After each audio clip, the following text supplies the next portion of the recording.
Bismillahirrahmanirrahim. Assalamualaikum warahmatullahi wabarakatuh. Selamat pagi anak-anak. Mudah-mudahan di pagi yang cerah ini kalian dalam keadaan sehat walafiat. Anak-anak, pada hari ini pembelajaran kita yaitu tema 4, subtema 1, globalisasi di sekitarku.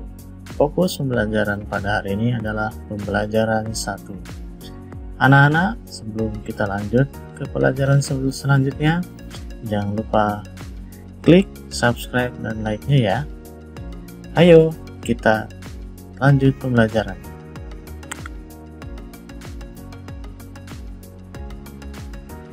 Anak-anak, kompetensi dasar pada pembelajaran hari ini ada 3 muatan mata pelajaran, yaitu IPS, Bahasa Indonesia, dan juga mata pelajaran IPA. Pada IPS, kompetensi dasarnya adalah menganalisis posisi dan peran Indonesia dalam kerjasama di bidang ekonomi, politik, sosial budaya, teknologi, dan pendidikan dalam lingkup ASEAN.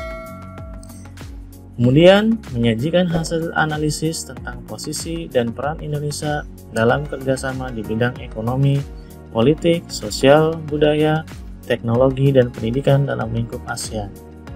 Muatan bahasa Indonesia, kompetensi dasarnya adalah menggali isi teks penjelasan atau eksplanasi ilmiah yang didengar dan dibaca. Kemudian, menyajikan hasil penggalian informasi dari teks penjelasan atau eksplanasi ilmiah secara lisan, tulis, dan visual dengan menggunakan kosakata baku dan kalimat efektif. Kemudian, untuk kompetensi dasar IPA, menjelaskan cara menghasilkan, menyalurkan, dan menghemat energi, menyajikan karya tentang berbagai cara melakukan penghematan energi, dan usulan sumber alternatif energi listrik. Anak-anak, ini adalah tujuan pembelajarannya. Baca ya, tujuan pembelajarannya supaya kalian dapat memahami apa nanti yang harus kalian kuasai dalam pembelajaran kali ini.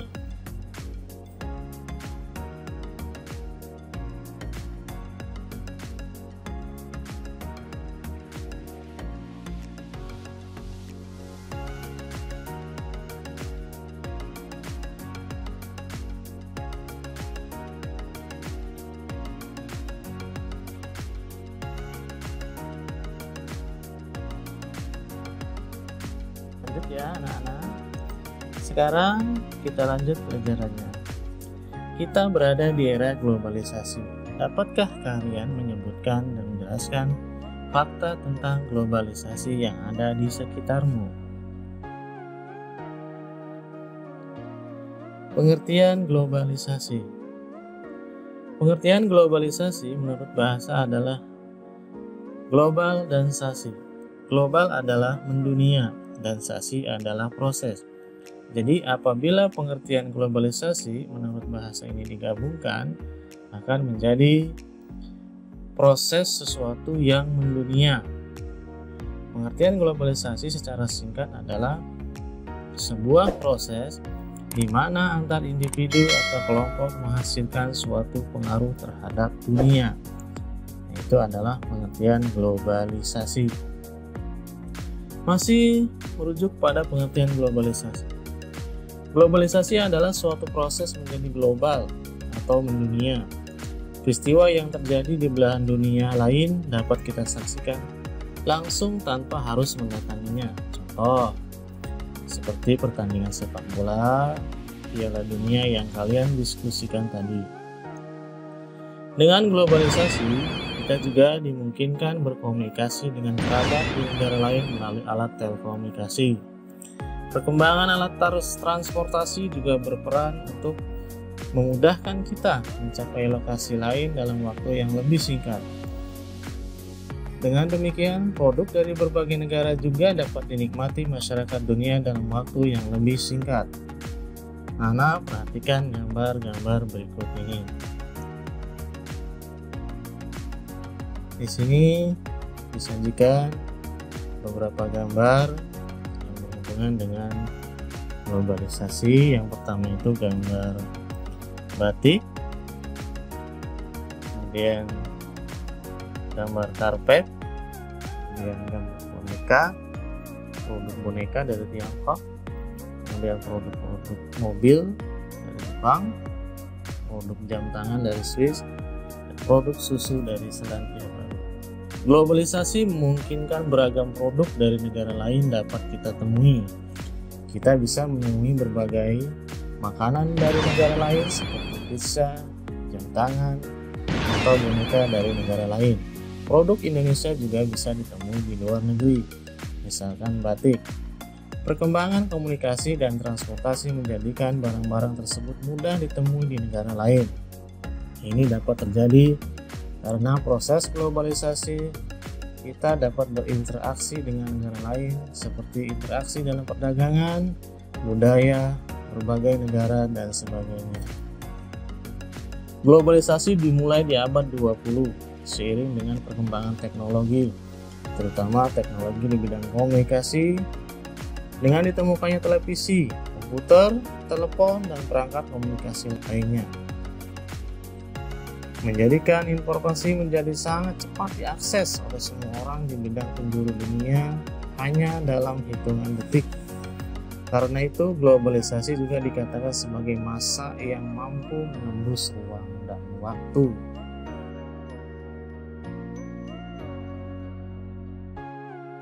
Globalisasi.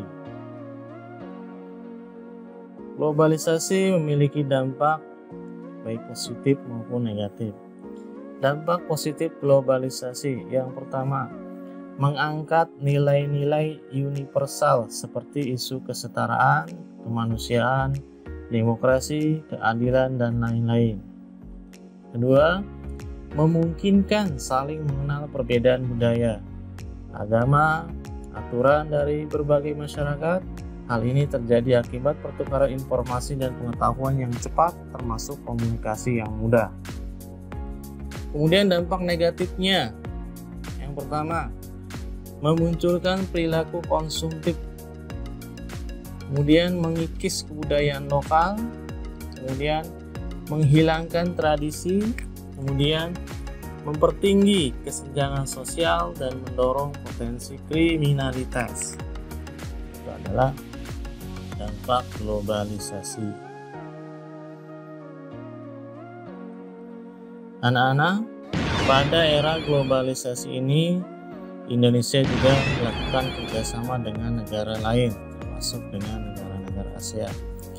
Bagaimana peran Indonesia dalam kerjasama di bidang sosial budaya dengan negara-negara ASEAN? Kan artikel ini dan baca ya. Menjelang akhir pertemuan ke-44 Menteri Luar Negeri ASEAN, tepatnya pada tanggal 22 Juli 2011, malam di Hotel Nusa Indah, Bali diselenggarakan acara makan malam. Acara tersebut dihadiri lebih dari 50 Menteri Luar Negeri. Tampak Menteri Luar Negeri Amerika Hillary Clinton dan Menteri Luar Negeri dari negara-negara ASEAN, Cina, Rusia, Uni Eropa meninjau dan tamu dari berbagai negara lain.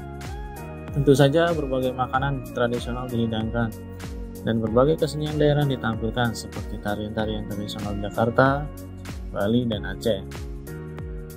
Sebagai acara puncak adalah penampilan angklung interaktif oleh Saung Mang Uzo. Semua hadirin dibagikan angklung berbagai tangga nada, kemudian memainkannya bersama-sama dengan dipimpin oleh Daeng Uzo. Tampak semua undangan berbahagia, mereka dihadiahi angklung yang baru saja mereka mainkan sebagai tanda-tanda dari Indonesia. It's for you, souvenir from Indonesia, kata Daeng Uzo sang komandan. Malam yang berkesan itu sangat membantu dalam menciptakan iklim yang kondusif. Malam tersebut membuat pertemuan para menteri luar negeri ASEAN dan berbagai pertemuan bilateral lainnya berlangsung sukses.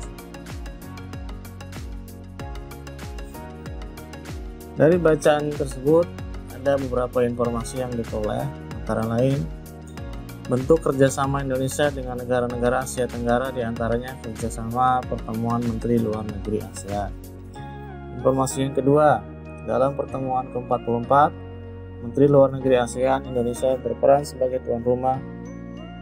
Berbagai makanan tradisional dihidangkan dan berbagai kesenian daerah ditampilkan, seperti tari-tarian tradisional Jakarta, Bali, dan Aceh. Sebagai acara puncak adalah penampilan angklung interaktif oleh Sang Ma Uzo. Semua hadirin dibagikan angklung berbagai tangga nada, kemudian memainkannya bersama-sama dengan dipimpin oleh Daeng Uzo. Informasi yang ketiga, peran angklung membantu menciptakan iklim yang kondusif. Para tamu undangan terlihat bahagia dan senang, sehingga pertemuan para menteri luar negeri ASEAN dan berbagai pertemuan bilateral berlangsung sukses. Kerjasama Indonesia dengan negara-negara di Asia Tenggara di bidang sosial budaya di masa globalisasi. Di bidang sosial, Indonesia mengirimkan bantuan kemanusiaan kepada negara-negara yang dilanda bencana alam atau konflik. Contohnya, Indonesia mengirimkan bantuan kemanusiaan untuk korban Topan Haiyan di Filipina. Selain itu, Indonesia juga memberikan bantuan untuk para pengungsi di Rakhine State di Myanmar. Di bidang budaya, Indonesia juga turut berperan aktif dalam kegiatan kebudayaan ASEAN, misalnya mengirim tim kesenian untuk mengikuti dan mempromosikan kesenian dan budaya Indonesia ke berbagai negara di dunia.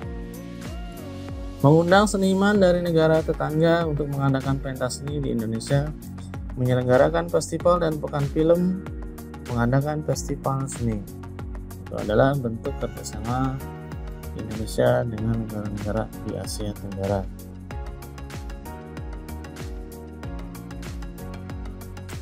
Kita sering mendengar bahwa abad 20 merupakan abad globalisasi. Berbagai peristiwa dari berbagai belahan dunia dapat kita saksikan langsung melalui layar televisi pada jam, menit, atau bahkan detik yang sama. Kita dapat berhubungan dengan sanak saudara, kerabat, atau sahabat yang berada di negara lain. Kita seakan hidup dalam satu desa yang sangat besar. Tahukah kalian, listrik mempunyai peran penting di era globalisasi. Bagaimana produksi listrik di era globalisasi? Mari kita pelajari. Baca teks eksplanasi berikut ini. Menghasilkan energi listrik. Listrik memiliki peran penting di era globalisasi. Tidak dapat dimungkiri bahwa globalisasi terjadi karena perkembangan teknologi di berbagai bidang yang didukung oleh peran listrik sebagai sumber energi di dalamnya. Dengan ditemukannya televisi, komputer, dan telepon genggam, arus informasi kemudian menyebar dengan begitu cepat ke berbagai negara di berbagai belahan dunia.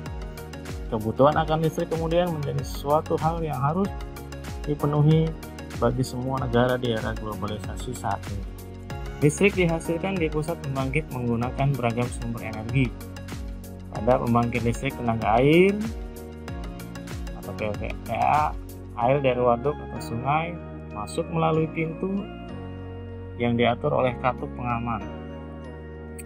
Air kemudian masuk ke tangki pengaman tekanan pada gambar 4. Air di dalam pipa pesat gambar 5 mengalirkan dan mengarahkan air ke turbin.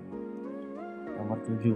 Melalui katup pengatur tekanan nomor 6, untuk mendapatkan tekanan energi yang besar, energi potensial air kemudian menggerakkan turbin. Energi gerak tersebut kemudian diubah menjadi energi listrik oleh generator. Nomor 8. Energi listrik dari generator kemudian diatur kapasitas tenggangannya dan dialirkan oleh transformer. Energi listrik kemudian dibagikan ke konsumen oleh saluran transmisi. Komponen utama pada pembangkit energi listrik adalah turbin dan generator. Turbin tersebut harus bergerak untuk menghasilkan energi gerak yang kemudian diubah menjadi energi listrik oleh generator. Energi penggerak atau turbin selain dari aliran air juga bisa didapat dari angin, panas bumi, dan sumber energi lainnya. Berikut adalah informasi pada tiap paragraf dari bacaan tadi. Paragraf pertama, informasinya adalah bahwa listrik memiliki peran penting di era globalisasi. Kemudian paragraf kedua, informasinya adalah Listrik dihasilkan di pusat pembangkit menggunakan beragam sumber energi, air, udara, ataupun lainnya. Pada paragraf ketiga informasinya, kesimpulan bacaan tersebut adalah bahwa komponen utama pada semua pembangkit energi listrik adalah turbin dan generator. Turbin tersebut harus bergerak untuk menghasilkan energi gerak yang kemudian diubah menjadi energi listrik oleh pembangkit. Energi penggerak turbin selain dari aliran air juga bisa didapat dari angin, panas bumi, dan juga sumber energi lainnya.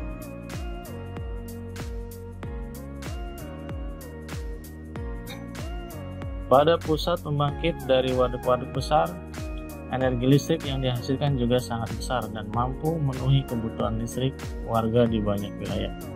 Di daerah perdesaan yang belum terjangkau aliran listrik dari pemerintah, warga terkadang membuat pembangkit listrik secara mandiri dengan memanfaatkan aliran air dari sungai atau air terjun yang ada di daerahnya.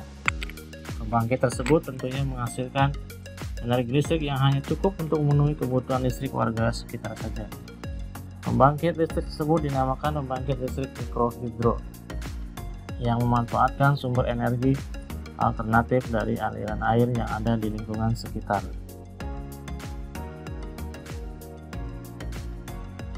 Nah, ini adalah gambar pembangkit listrik secara mikrohidro yang hanya menghasilkan energi listrik untuk lingkungan sekitar saja.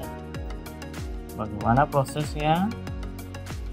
Proses dihasilkannya energi listrik oleh pembangkit listrik mikrohidro adalah air sungai yang mengalir dari hulu ke bukit dengan melewati kincir air. Kemudian energi potensial air menggerakkan turbin atau dinamo. Energi gerak tersebut diubah menjadi energi listrik oleh generator atau dinamo, sehingga energi listrik dibagikan ke perumahan oleh saluran transmisi. Pada pusat pembangkit dari waduk-waduk besar, energi listrik yang dihasilkan juga sangat besar dan mampu memenuhi kebutuhan listrik warga di banyak wilayah. Jadi pada prinsipnya listrik itu bisa dibuat atau bisa dihasilkan baik secara skala besar maupun secara kecil, atau yang disebut listrik mikrohidro. Energi listrik memiliki banyak manfaat yang energinya dapat diubah-ubah menjadi berbagai bentuk lain. Di antaranya adalah energi listrik menjadi energi kalor, contoh alatnya seret, kompor listrik. Kemudian energi listrik menjadi energi cahaya, contohnya lampu neon. Kemudian energi listrik menjadi energi bunyi, contohnya tip dan lain-lain. Kemudian energi listrik menjadi energi gerak, contohnya adalah kipas angin dan lainnya. Itu adalah contoh daripada manfaat energi listrik serta penggunaan alat-alat yang menggunakan energi listrik. Nah, itu adalah materi yang kita pelajari untuk hari ini. Itu saja yang mungkin dapat Bapak sampaikan pada kesempatan kali ini. Kalian pelajari materi-materi yang lainnya, kalian tetap belajar, semangat, dan jangan lupa selalu berdoa agar segala cita-cita kalian terlaksana ataupun tercapai. Terima kasih. Bapak akhiri. Wassalamualaikum warahmatullahi wabarakatuh. Tetap semangat.